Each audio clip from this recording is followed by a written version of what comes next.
आप जानते हैं आधुनिक विज्ञान ने एक टेक्नोलॉजी लाई है जिसको सीमेंट कहते हैं। सीमेंट की मैक्सिमम लाइफ कितनी है? कितनी?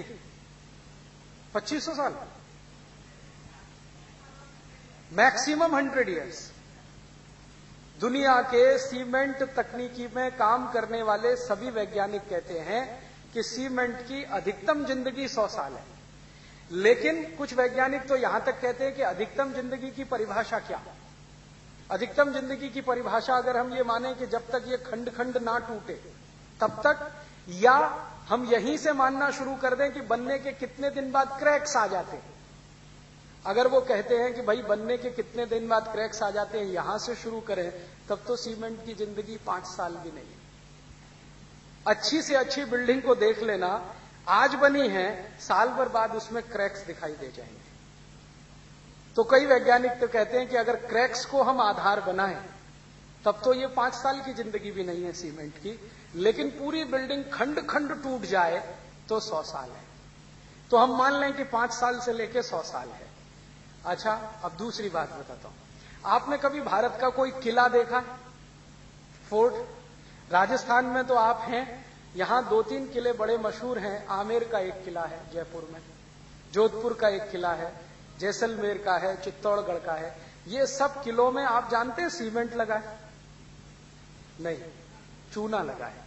चूना की मैक्सिमम लाइफ मालूम है कितनी? अगर वो 5 साल और 100 साल की कहानी कहें सीमेंट के बारे में, कि क्रैक्स पड़ना शुरू हो, वहां से जोड़ें तो 5 साल और खंड खंड टूटे तो 100 साल, अगर चूने को ऐसा कहना शुरू करें तो चूने की मिनिमम लाइफ 500 साल है और मैक्सिमम लाइफ 2 से 2500 साल। भारत के जितने भी किले हैं ना, आमेर में देखो या चित्तौड़गढ़ में, या दक्षिण में चले जाओ या पश्चिम भारत में, बहुत सारे किले 250-300 साल से लेकर 1000-1200 साल पुराने, और इनमें दीवारों में क्रैक्स नहीं है। पत्थर उखड़कर गिर जाएगा, क्रैक नहीं आएगा कभी। मतलब क्या है? मतलब यह है कि चूने की टेक्नोलॉजी सीमेंट से कुछ ऊंची तो है। और आप जानते हैं सीमेंट और चूने का रॉ मटेरियल एक ही है, ये मालूम है ना? दोनों का रॉ मटेरियल एक ही है। इसका माने बनाने की जो तकनीकी है उसमें कुछ अंतर है। सीमेंट उसी रॉ मटेरियल से बनता है जिससे चूना बनता है, बस अंतर इतना है कि सीमेंट यूरोप में बना है, चूना भारत में बना है। चूना 500 साल तो कम से कम जिंदा रहता है, 2500 साल तो अधिकतम जिंदा रहता है। सीमेंट तो 100 साल से भी कम समय तक ही जिंदा रहता है। तो कौन सी टेक्नोलॉजी ऊंची है, चूने की कि सीमेंट की? अब आप ये कहेंगे कि अगर ये चूने की टेक्नोलॉजी बहुत ऊंची है तो हम घर क्यों नहीं बनाते इससे? ये प्रश्न आएगा कि नहीं मन में? हाँ, तो इस प्रश्न का उत्तर ये है कि हम चूने से ही घर बनाया करते थे आज से 150 साल पहले तक। जितने घर आप देखो ना भारत में पुराने 150 साल 200 साल, वो चूने से ही बने हैं। हम 150 साल पहले तक सभी भारतवासी चूने से ही घर बनाते थे, और जो भारतवासी थोड़े गरीब होते थे वो मिट्टी से घर बनाते थे। और अभी भी कुछ भारतवासी गिने चुने हैं जो चूने से बनाते हैं, लेकिन मेजॉरिटी में आज सीमेंट इस्तेमाल करते हैं। पिछले 150 साल में हुआ ये कि जो देश में चूना बनाने की टेक्नोलॉजी डेवलप हुई हजारों साल में, अंग्रेजों ने उस टेक्नोलॉजी को बैन किया था। और इस देश में पता है अंग्रेजों ने क्या किया था? 1850 के आसपास एक कानून बना दिया था कि चूने का काम करना गैर कानूनी है और सीमेंट से घर बनाना कानूनी है। तो हुआ ये कि जो लोग चूने से घर बनाए, अंग्रेज सरकार जेल में डालती थी उनके घर तोड़ दिए जाते थे, बुलडोजर ला ला के उनके घर पे चला दिए जाते थे। जो सीमेंट से बनाए उनका एप्रिशिएशन होता था। कारण क्या था? अंग्रेजों को अपनी कंपनियों का सीमेंट बिकवाना था इस देश में, और चूने की इंडस्ट्री को खत्म करना था। आप जानते हैं कि चूना और सीमेंट का रॉ मटेरियल एक ही है। तो अंग्रेजों ने क्या किया कि यहां से जो चूने का रॉ मटेरियल है वो सब शिप्स में भर भर के इंग्लैंड भेजना शुरू किया। वहां से वो सीमेंट बन के भारत में आना शुरू हुआ। हमको चूना मिलता नहीं था घर में बनाने के लिए, सीमेंट आसानी से उन्होंने उपलब्ध करा दिया। तो भारत में पहले चूना बनाने के छोटे छोटे केंद्र होते थे, छोटे छोटे, लगभग हर गांव में एक, कभी कभी 2 गांव के बीच में एक चूने बनाने के केंद्र आपने कभी देखे हो तो उसमें कोई बड़ी भारी मशीन नहीं लगती है, एक छोटा सा खड्डा खोदा जाता है सर्कुलर, कुछ करीब करीब 5-6 फीट गहरा होता है, और एक मोटा सा पत्थर का पहिया बनाया जाता है। उस पहिए के नीचे चूने का जो रॉ मटेरियल है, स्टोन, जिस स्टोन से चूना बनता है, जिसको लाइम स्टोन कहते हैं, वो छोटे छोटे टुकड़ों में तोड़कर उस सर्कुलर शेप की जो खाई है ना, ट्रेंच, उसमें डाल देते हैं। उसके ऊपर वो पत्थर घुमाया जाता है और इसके ऊपर बीच बीच में दूध डाला जाता है। दूध, आप सोचो, हमारे हिंदुस्तान में दूध डाल के चूना तैयार होता था। माने दूध हम सिर्फ पीते नहीं थे, दूध से चूना भी बनाते थे। इसका मतलब यह है कि दूध बहुत होता होगा। क्या मतलब हुआ? चूने में दूध डाल रहे हैं पानी की जगह, इसका मतलब यह है कि दूध बहुत होता होगा। तो हमने सुना है कि इस देश में दूध दही की नदियां बहती थी, तो नदियों में पानी की जगह दूध नहीं बहता था, दूध का उत्पादन बहुत होता था। और वो दूध इतना होता होगा कि पीते पीते बच गया तो हम उससे नहाते भी थे। आपने सुना है इस देश में कहते हैं दूधो नहाओ, कभी ये सुना है लक्स नहाओ पूतो फल? या किसी से सुना पियर्स नहाओ पूतो फलो, या Johnson and Johnson baby soap नहाओ पूतो फलो? हर बार हम यही कहते हैं दूधो नहाओ पूतो फलो। तो लोग नहाते होंगे दूध से, नहीं तो ये आई कैसे कहावत? और उसका प्रमाण आज भी दिखाई देता है कि हम शंकर भगवान को तो महाशिवरात्रि पर दूध से ही नहलाते हैं, या साबुन लगाते हैं, दूध से नहलाते हैं कि ना? तो शंकर जी भी दूध से नहाते हैं, भक्त भी नहाते होंगे।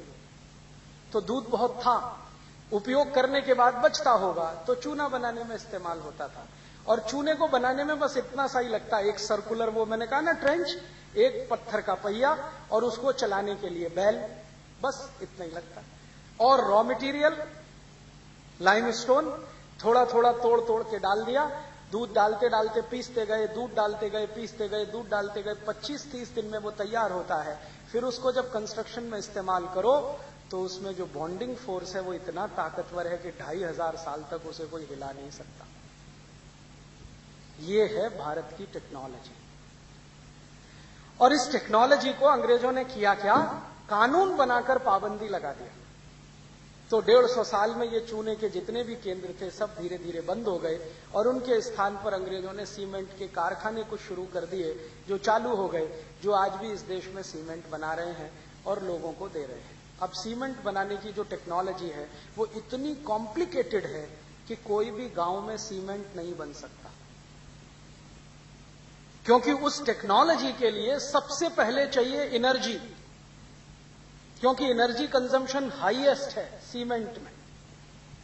बिजली चाहिए, बिजली तो थी नहीं, तो चूना बनाने में तो बिजली की जरूरत नहीं। तो हिंदुस्तानियों ने दिमाग लगा के ऐसी टेक्नोलॉजी विकसित की जो बिना बिजली के चल जाए, और ये यूरोप के मूर्ख लोगों ने एक ऐसी टेक्नोलॉजी लाई जो बिना बिजली के हिलती भी नहीं, चलना का तो दूर की बात है।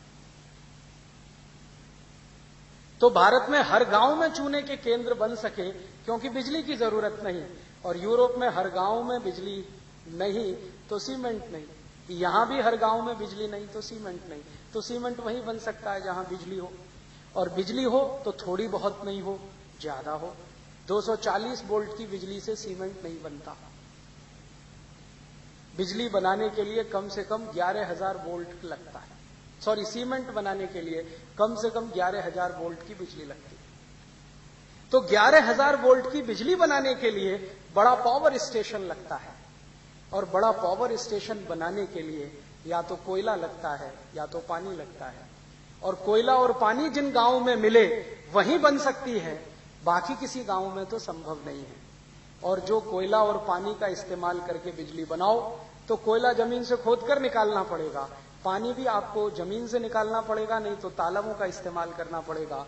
बहुत दिन जमीन के नीचे से कोयला खोदते चले जाएं तो स्पेस बन जाएगा, उसी स्पेस में भूकंप आएंगे, धरती कंप आएंगे, सुनामी भी आएगा। ये है टेक्नोलॉजी यूरोप की। हमारे यहां ये टेक्नोलॉजी नहीं डेवलप हुई। क्यों? क्योंकि हम होशियार थे, इंटेलिजेंट थे। हमको मालूम है कि जमीन के नीचे कोयला है, लेकिन उस कोयले को खोद कर निकालेंगे तो जमीन खाली हो जाएगी। खाली जमीन निरापद नहीं होती, कभी भी अर्थक्वेक आएंगे, ट्रेमर्स आएंगे तो ढर ढरा के चली जाएगी। तो यूरोप के नागरिकों ने या उनके वैज्ञानिकों ने बिना सोचे समझे कोयला खोद खोद के तो निकाल के फेंक दिया। अब उन खदानों को भरने के लिए कुछ नहीं है, तो उन्हीं स्थानों पर सबसे ज्यादा भूकंप आ रहा है और अब हजारों लोग मर रहे हैं। तो देखो कैसी सुंदर टेक्नोलॉजी है। सीमेंट चाहिए तो बिजली चाहिए, बिजली चाहिए तो कोयला निकालना है, कोयले के साथ पानी भी चाहिए। पानी हमको पीने के लिए और खेती के लिए चाहिए। वो कहते नहीं पहले बिजली के लिए चाहिए। तो पानी इकट्ठा करना है तो डैम चाहिए, डैम बड़े बड़े बनाने हैं तो पैसा चाहिए, और वो डैम क्रैक्स हो जाए तो बाढ़ ही बाढ़। फंस गए ना। इससे अच्छी तो अपनी टेक्नोलॉजी थी कि हमको क्या चाहिए, सोप स्टोन चाहिए, हर गांव में उपलब्ध है। दूध चाहिए, दूध कहीं खोद कर निकालना नहीं पड़ता, निकालना पड़ता है। दूध तो पृथ्वी के ऊपर ही उपलब्ध है। जानवर हैं तो दूध है, उनको घास खिलानी पड़ती है, वो भरपूर दूध दे देते हैं। और घास को हम वेस्ट मटेरियल कहते हैं। इस देश में अद्भुत मशीनें हैं जो वेस्ट खाकर दूध दे देती हैं कि नहीं। गाय, भैंस, बकरी वेस्ट खाती है। आप खा सकते हो घास, आप मानते हो ये वेस्ट है, वो वेस्ट को ही खाती है और बेस्ट क्वालिटी दूध दे देती हैं। वो दूध आप पीते हो, विटामिन ए मिलता है, विटामिन सी मिलता है, ताकत आती है।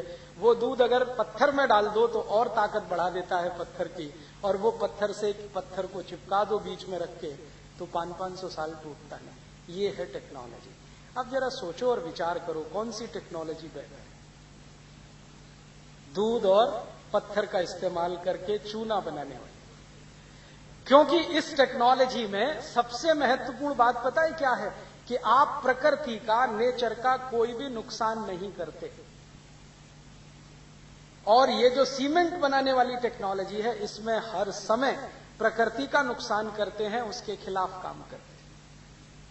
आज की सारी दुनिया परेशान है, पर्यावरण प्रदूषण बढ़ रहा है, माने प्रकृति के साथ छेड़छाड़ हुई है, उसके दुष्परिणाम बढ़ रहे हैं। तो भारत में जो टेक्नोलॉजी आई वो इस तरह की कि जो प्रकृति को ध्यान में रख के काम करे। यूरोप में जो टेक्नोलॉजी आई वो इस तरह की जो प्रकृति का नाश करे और काम करे। प्रकृति का नाश करके काम करने वाली टेक्नोलॉजी 100-200 साल से ज्यादा नहीं चलती, और प्रकृति का साथ देकर चलने वाली टेक्नोलॉजी हजारों साल चलती है। उसी को सस्टेनेबल कहते हैं। तो भारत में जो टेक्नोलॉजी बनी वो सस्टेनेबल है, प्रकृति के साथ चलने वाली है, लेकिन उसकी स्पीड कम है। जानते हैं क्यों है? क्योंकि नेचर की स्पीड भी कम है।